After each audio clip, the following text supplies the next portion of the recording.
Dios le bendiga, mis amados. Para mí es un grato honor, placer y privilegio poder sentarnos hoy a la mesa para compartir la segunda parte del tema que estamos llevando a cabo en nuestra escuela Almendro 7. Estamos hablando de crecimiento cristiano, de la importancia de nosotros hacernos conscientes si nacimos en Cristo Jesús, fuimos resucitados, pero si Dios nos está ayudando a crecer. Quiero rapidito invitarte a que oremos, ponernos en las manos de nuestro Dios para que juntos podamos ser edificados en la palabra de Dios. Señor y Dios Padre nuestro, gracias. Te damos todo el honor, toda la gloria, toda la honra y reconocimiento a ti que lo mereces. Tú que eres digno, Señor, en tus manos depositamos nuestras vidas y la de toda la audiencia. En el nombre de Jesús. Amén. Vamos ahora a la palabra del Señor. Quiero invitarte rapidito que tú puedas leer conmigo en el libro de Segunda de Corintios, capítulo número 2, y estaremos leyendo una cantidad de versículos importantes. Primera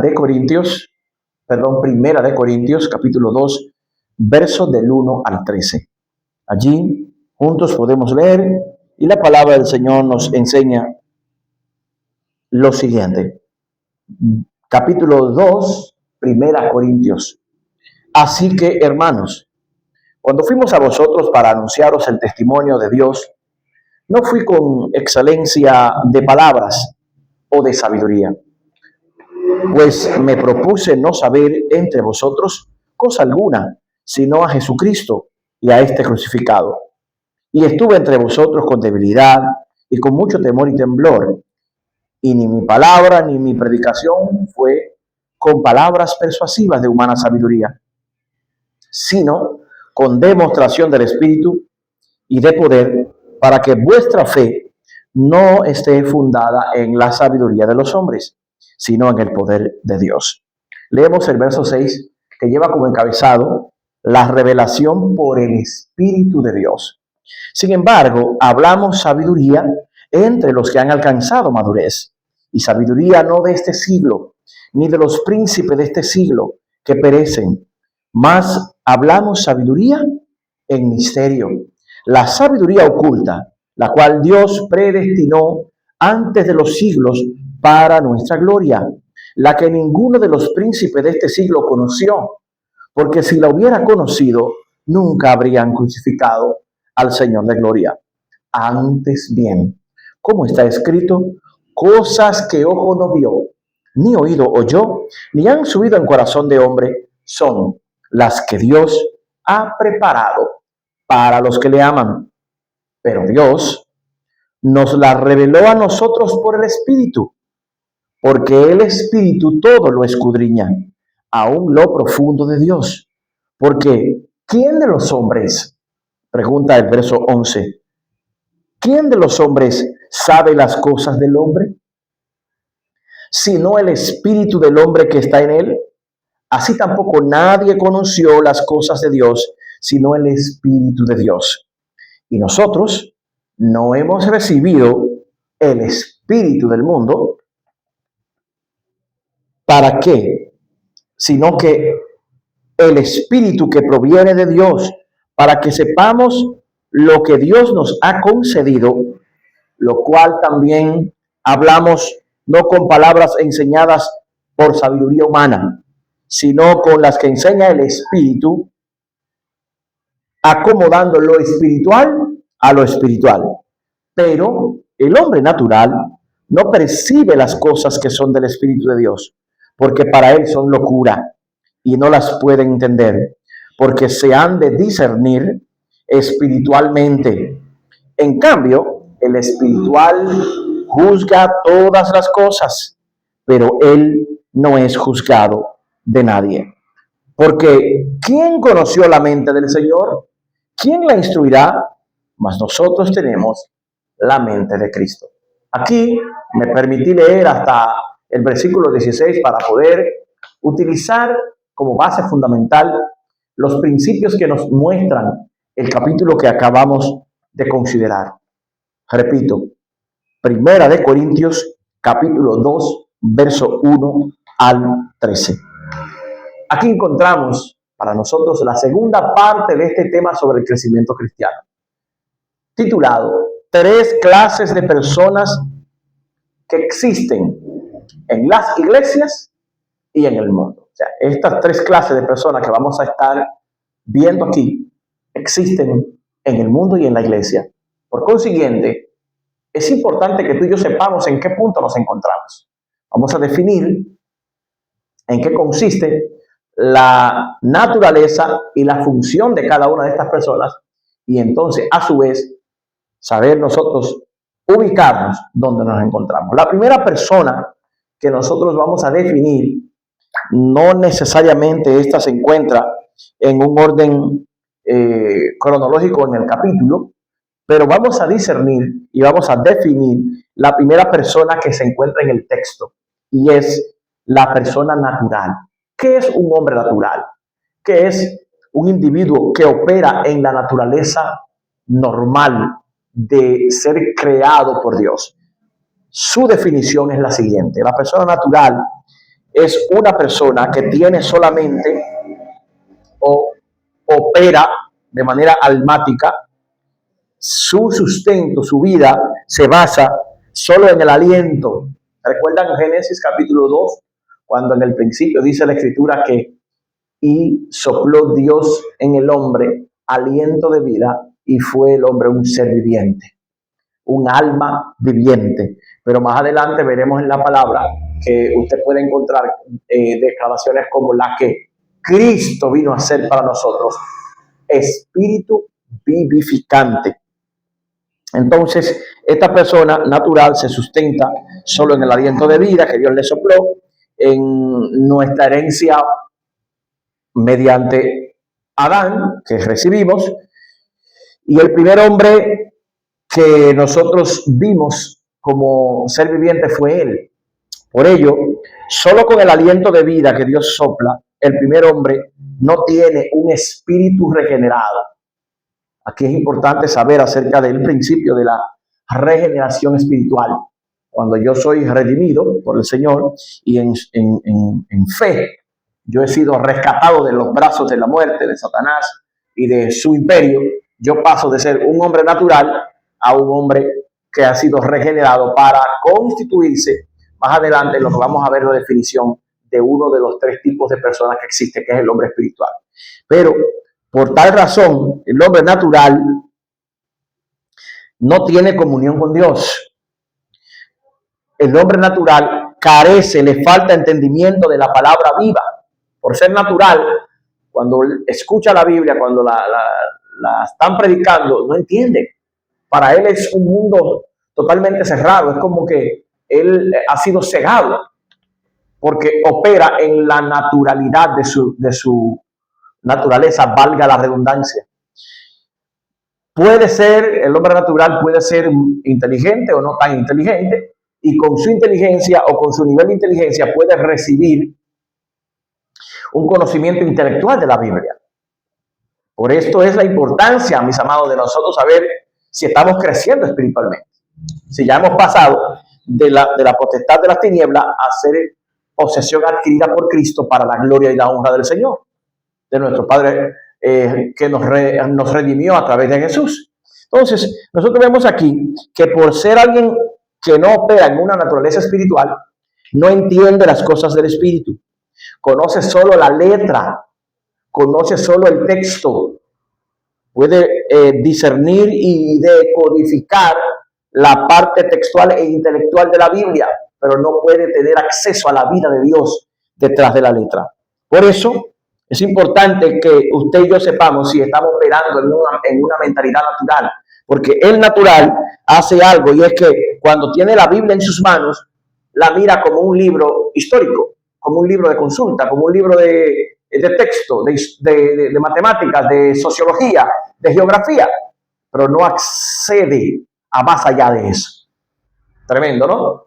Y vemos entonces cómo nosotros debemos identificar si estamos mirando la Biblia como un natural y no como un hombre espiritual. Entonces, para el hombre natural, las cosas de Dios, las cosas de la vida del Espíritu, no tienen ninguna importancia. Para él, leer la Biblia es como acumular conocimiento. Yo leí la Biblia, sí, la leí de Génesis y Apocalipsis, pero no más de ahí. La lee por leerla, por tener conocimientos acumulados. Entonces, en segundo punto, nosotros vamos a mirar el hombre carnal, que lo define. Si usted lee todo el texto que leímos al principio, lo relee al paso, lo reestudia, el carnal posee vida de Dios en él. Escuche esto, tiene un despertar, ya fue despertado a su naturaleza, a su conciencia de que pasó de ser alguien natural, normal, pero en vez de andar en consonancia con la vida espiritual, siempre anda al revés.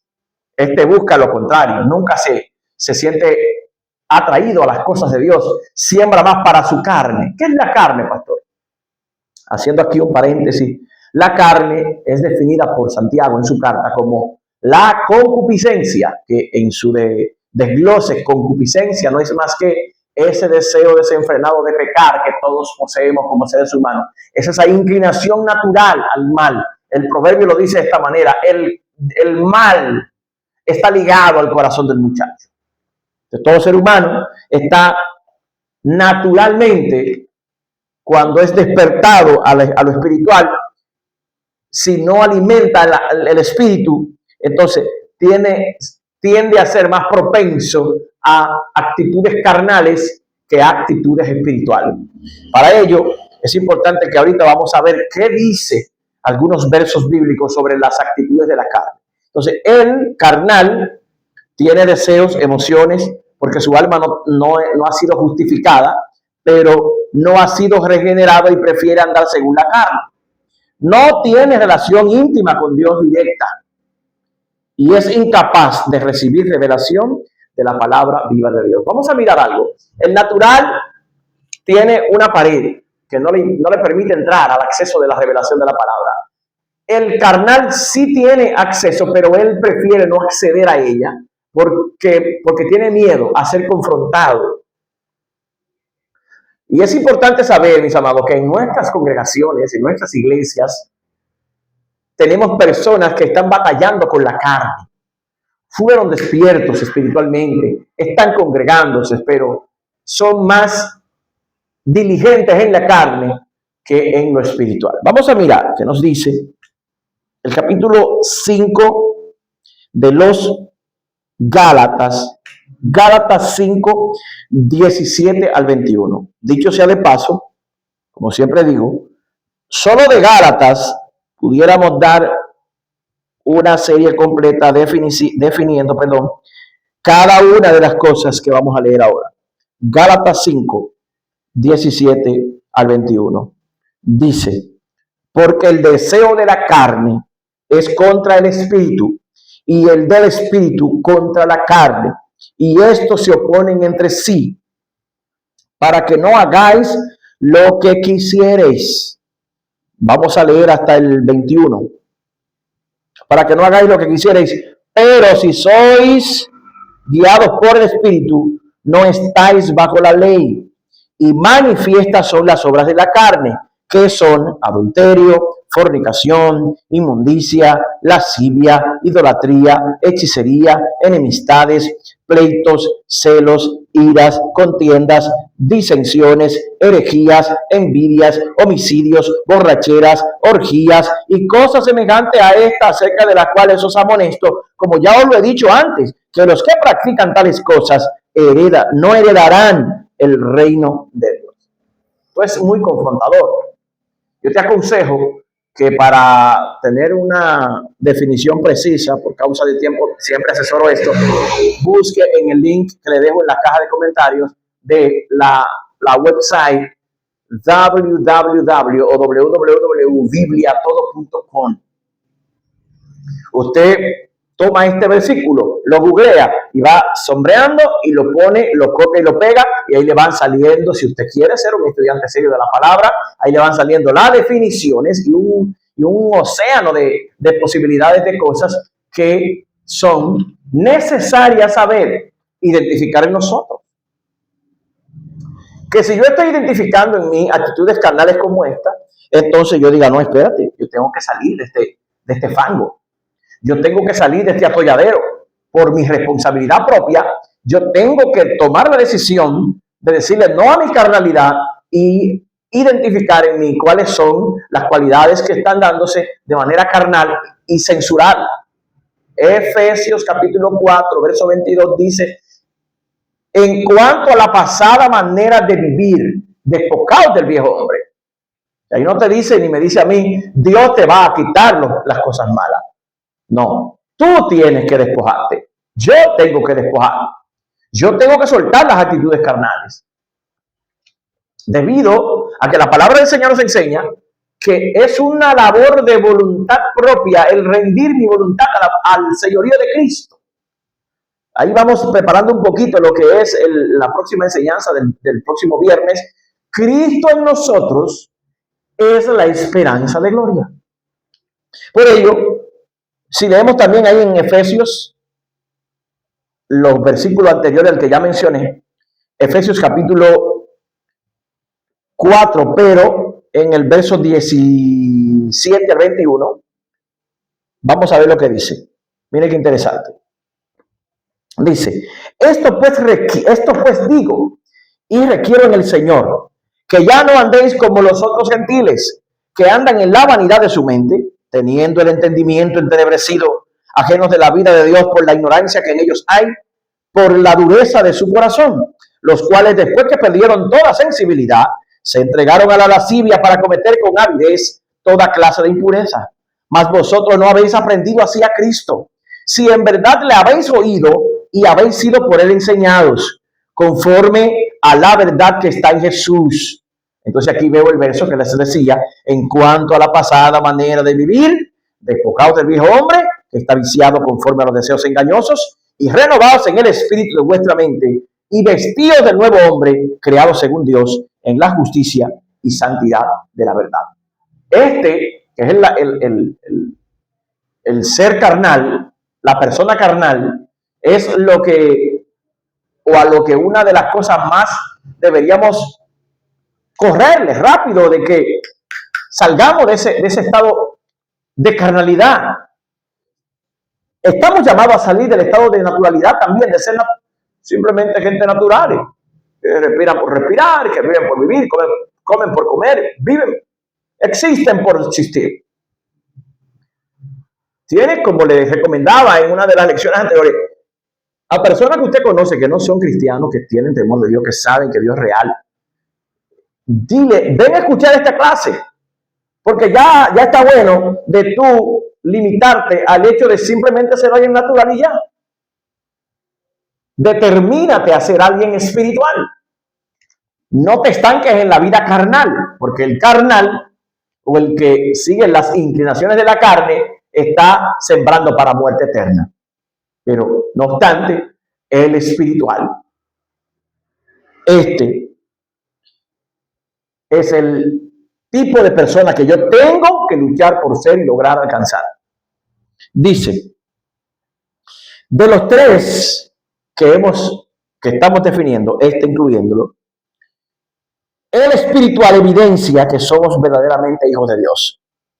Porque en la etapa del espiritual tenemos la total libertad de Cristo. Porque donde está el Espíritu de Cristo, allí hay libertad. ¿Tengo libertad para qué? Para obedecer y hacer la santa y bendita voluntad que la palabra de Dios revelada me ha regalado. El espiritual posee un espíritu regenerado. En el espiritual hay una relación íntima y genuina con Dios. En el espiritual hay una relación directa con Dios. El Espíritu Santo es quien nos gobierna y nos dimensiona. Vamos a leer qué dice Filipenses 1:6. Ahí mismo, luego de Efesios 1:6. Miren qué interesante. Estando persuadido de esto, que el que comenzó en vosotros la buena obra, la perfeccionará hasta el día de Jesucristo. Aleluya. Aquí vemos una evidencia clara de la importancia de nosotros hacernos conscientes del crecimiento. Mire, no desmaye, no se sienta abandonado. Esta palabra, esta serie es para buscar en nosotros que nosotros podamos hacernos conscientes en qué etapa me encuentro, pastor. ¿Dónde estoy en Cristo? ¿En qué punto de la carrera me hallo ahora mismo? Y ahí dice que yo debo estar persuadido de que Dios que comenzó en mí la buena obra, Él la va a perfeccionar. Y debo comprender que el espíritu del hombre es la parte que Dios me regaló para que el Espíritu Santo pueda tener comunión íntima conmigo. Miren, aquellos que tienen ya un tiempito en el Evangelio me pueden entender quizás. Hay un momento en el cual uno puede lograr, por la capacidad dada por el Espíritu, una fusión en el que el Espíritu Santo se fusiona con el Espíritu del hombre. Y en ese punto ya no vivo yo. Por eso le decía que la semana que viene vamos a tratar el tema Cristo en mí es la esperanza de gloria. Porque cuando Cristo es formado, que el ser espiritual gobierna, el individuo se convierte en alguien útil al Señor. Para ello, es necesario que nosotros comprendamos parte de lo que ya hemos venido estudiando en estas lecciones. Porque solo al hombre espiritual le sucede esto. Su espíritu ha sido regenerado, justificado. Este espíritu del hombre acepta a Cristo como Señor y Salvador de su vida y aborrece el pecado. O sea, usted es tentado, es atraído, pero la seducción no lo atrapa hasta el punto de concebir el pecado en usted y aleja la muerte espiritual de su vida.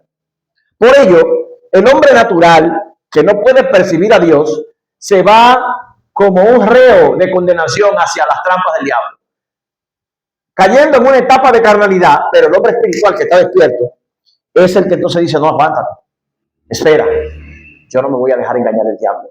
El diablo no tiene parte ni suerte en mi vida. Por eso es tan importante poder discernir estos puntos que les voy a compartir. Número 1, el alma. ¿Qué es el alma? ¿Para qué sirve este elemento tan interesante y tan importante en nosotros? Es la parte del ser humano donde se encuentran los sentimientos, el anhelo, emociones, entre otras cosas. También se les conoce como el asiento de los deseos. En el alma está la identidad personal, el carácter del individuo. Es aquí donde el diablo también, cuando tiene control, ata al hombre, pero el nuevo nacimiento rompe las cadenas de una atadura o de un contrato legal del diablo sobre el alma del ser humano. Por ello, la libertad totalmente de la esclavitud solo puede ser obtenida en Cristo Jesús.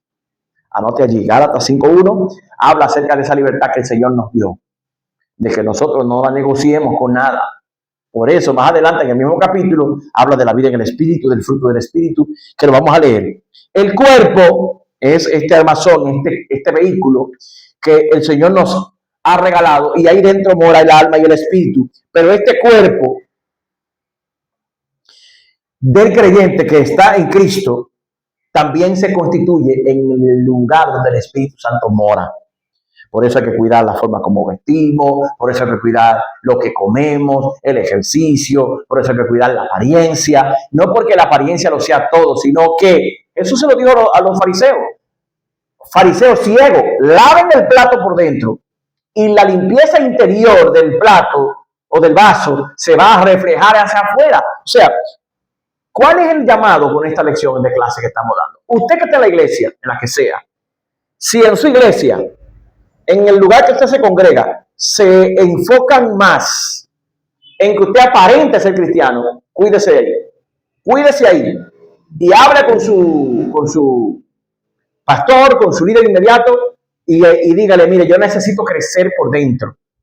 No aparentar ser cristiano, sino ser cristiano por dentro y que lo que yo porto por dentro se refleje hacia afuera. No forzar ni fingir ser cristiano.